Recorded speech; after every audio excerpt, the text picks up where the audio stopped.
तो अस्सलाम वालेकुम फ्रेंड, कैसे हो? उम्मीद करता हूँ आप लोग अच्छे होंगे। तो फ्रेंड, आज का वीडियो का हम लोगों का टाइटल है, बीवी की मोहब्बत में शोहर ने ऐसा काम किया कि शोहर के बाद में पछताना पड़ा। ऐसा क्या किया? तो फ्रेंड, ऐसा क्या किया? तो फ्रेंड, आप लोग भी सोचते होंगे कि ऐसा क्या काम कर दिया बीवी ने। तो फ्रेंड, आप लोग वीडियो को लास्ट तक देखना और वीडियो को करता हूँ कंटिन्यू। इससे पहले आप लोग बता दें, ओरिजिनल वीडियो का लिंक है डिस्क्रिप्शन में, वहां से आप लोग जाकर विजिट कर सकते हैं। तो फ्रेंड, वीडियो करता हूँ कंटिन्यू, स्टार्ट।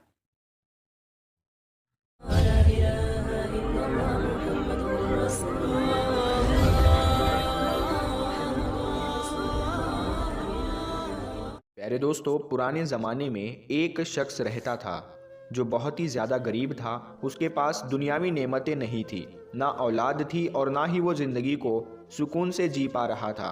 उसके पास दौलत तो बिल्कुल भी नहीं थी।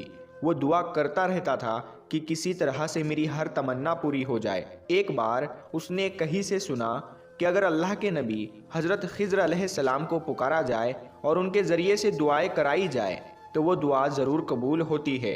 वो हर एक अल्लाह वाले को राह दिखाते हैं। गरीब आदमी अल्लाह से दुआ करने लगा, या अल्लाह मुझे खिज़र अलैहिस्सलाम मिल जाए। अल्लाह ने उस गरीब आदमी की दुआ कबूल कर ली। चुनांचे हज़रत खिज़र अलैहिस्सलाम उसको मिल गए, यानी उसके पास आए। उस गरीब आदमी ने आपसे कहा, हज़रत आप मेरे हक़ में दुआ कर दीजिए। अल्लाह मुझे इस कदर दुनिया दे दे कि मैं बिल्कुल बेफिक्र हो जाऊँ। मुझे दुनिया की वो राहत दे दे, वो ऐशो इशरत दे दे, इतनी दौलत दे दे कि मैं चैन से ज़िंदगी गुजार सकूँ। हज़रत खिज़र अलैहिस्सलाम ने फरमाया, बेफिक्री और राहत दुनियादारी में नहीं हो सकती। जो शख्स दुनिया में बेफिक्री से रहना चाहता है वो हरगिज़ इस तरह से नहीं रह सकता। देखने में तुमको लगता है कि हर कोई सुकून से ज़िंदगी गुजार रहा है, उसके पास बहुत सी नेमतें हैं, लेकिन तुम्हें क्या पता उसके दिल में क्या चल रहा है, उसकी ज़िंदगी में क्या क्या मसले हैं। तुम किसी ऐसे शख्स को ढूंढ कर लाओ जो तुम्हारे नज़दीक बिल्कुल बेफिक्र हो और निहायत आराम से ज़िंदगी गुजार रहा हो। मैं तुम्हारे लिए उसके जैसा होने की दुआ कर दूंगा। तुम्हारे पास 3 दिन का वक्त है। उस गरीब आदमी ने जहाँ देखा उसे हर कोई परेशान हाल दिखा। उसने जिस इंसान को देखा, हर किसी ना किसी के पास कोई ना कोई तकलीफ़ या कोई ना कोई शिकायत या परेशानी ज़रूर थी। किसी के पास दौलत थी तो वो बीमार था, जिसके पास दौलत नहीं थी तो उसके ना होने पर वो रो रहा था। उसको कोई ऐसा आदमी नहीं मिल रहा था जो बिल्कुल सुकून से ज़िंदगी गुजार रहा हो। बहुत तलाश करने के बाद आखिर उसको एक सुनार नज़र आया, जिसके पास मालो दौलत, नौकर चाकर सब कुछ था। अल्लाह ने उसको औलादे भी अता की थी और उसके पास दौलत की रेल पेल थी। उसको देखकर यही लगता था कि इसे तो कोई फिक्र नहीं है। उस गरीब आदमी के दिल में ख्याल आया कि इस जैसा होने की दुआ कराऊंगा। वो गरीब आदमी हज़रत खिज़र अलैहिस्सलाम के पास गया और कहा, एक शख्स मुझे मिला है जो सुनार है, इस शहर का बहुत अमीर आदमी है और उसको देखकर लगता है कि उसकी ज़िंदगी में बहुत ही खुशियाँ है।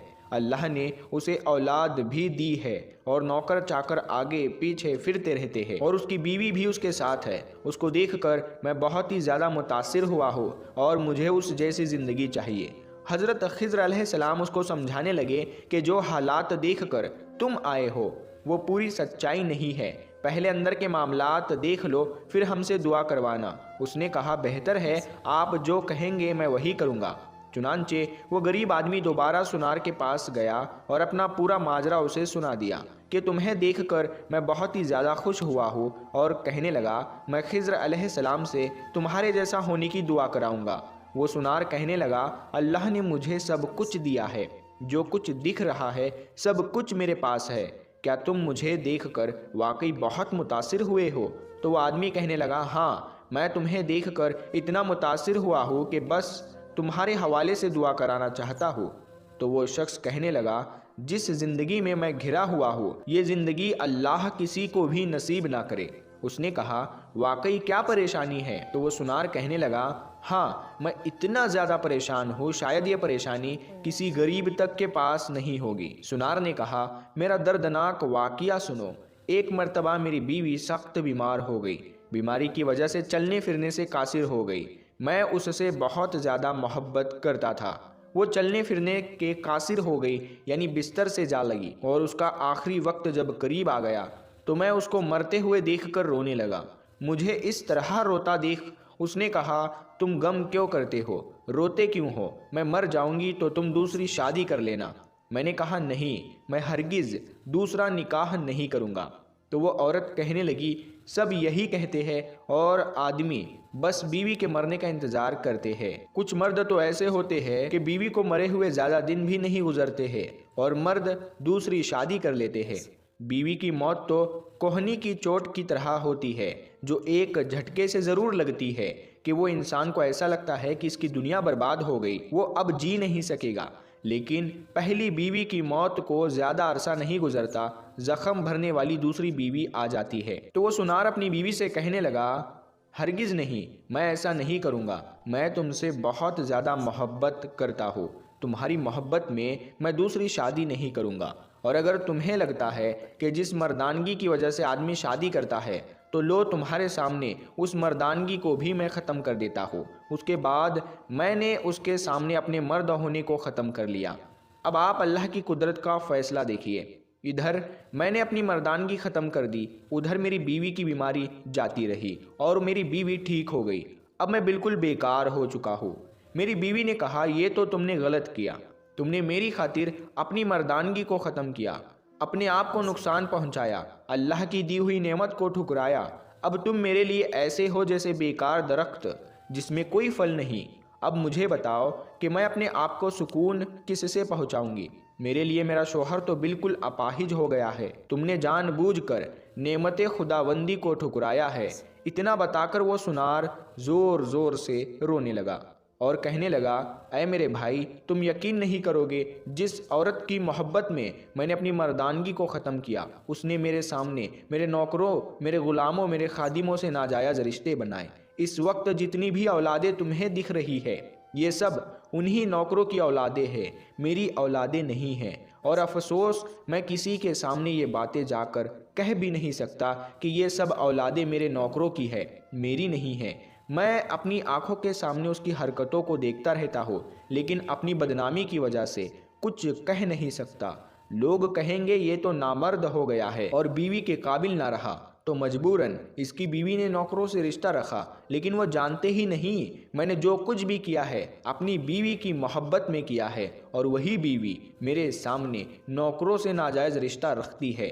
अब तुम बताओ, क्या फ़ायदा इसी दौलत का, क्या फ़ायदा इसी जायदाद का, क्या फ़ायदा इसी औलाद होने का कि मेरी औलाद में मेरा खून ही नहीं है, वो तो किसी और का खून है।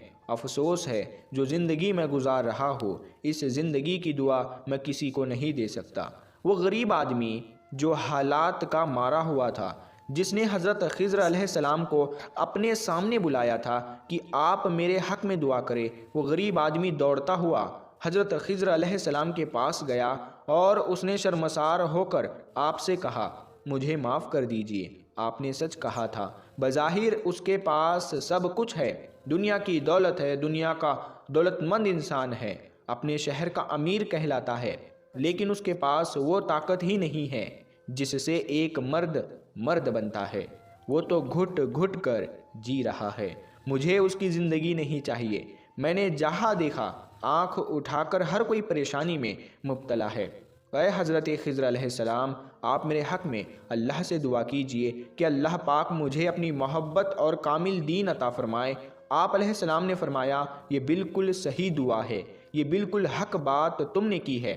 चुनांचे आपने उसके हक़ में दुआ फरमा दी और वो गरीब आदमी अपने वक्त का वली बन गया, वो गरीब आदमी अल्लाह का वली बन गया। दोस्तों, कभी भी ऊपर के हालात देखकर आप ये ना कहे कि अल्लाह तूने फ़ला शख्स को बहुत ज़्यादा नवाजा है, मेरे पास कुछ नहीं है। इसीलिए अल्लाह से वो दुआ कीजिए जो आपके हक़ में बेहतर है। किसी को देखकर किसी के जैसा बनने की दुआ ना कीजिएगा। वो तो अल्लाह पाक मेहरबान है, रहम करने वाला है कि उसने हमारे ऐबों पर, हमारे गुनाहों पर पर्दा डाल रखा है, हमारे ऐबों को किसी के सामने जाहिर होने नहीं देता। तो ये तो अल्लाह पाक का करम है। तो फ्रेंड, वीडियो कैसा लगा यार? वीडियो अच्छा लगा तो यार लाइक कर दीजिए। अभी तक हमारे चैनल पे नए हैं यार तो इस चैनल का आप लोग सब्सक्राइब कर दीजिएगा, क्योंकि आप लोग वीडियो देखकर निकल जाते हैं। तो फ्रेंड, हम अपने दोस्तों यारों में शेयर भी कर देंगे, क्योंकि वीडियो बहुत ही मेहनत लगता है बनाने में। तो फ्रेंड वीडियो में कैसा बना हुआ है तो फ्रेंड आप लोग कमेंट करके हमें ज़रूर बताइएगा।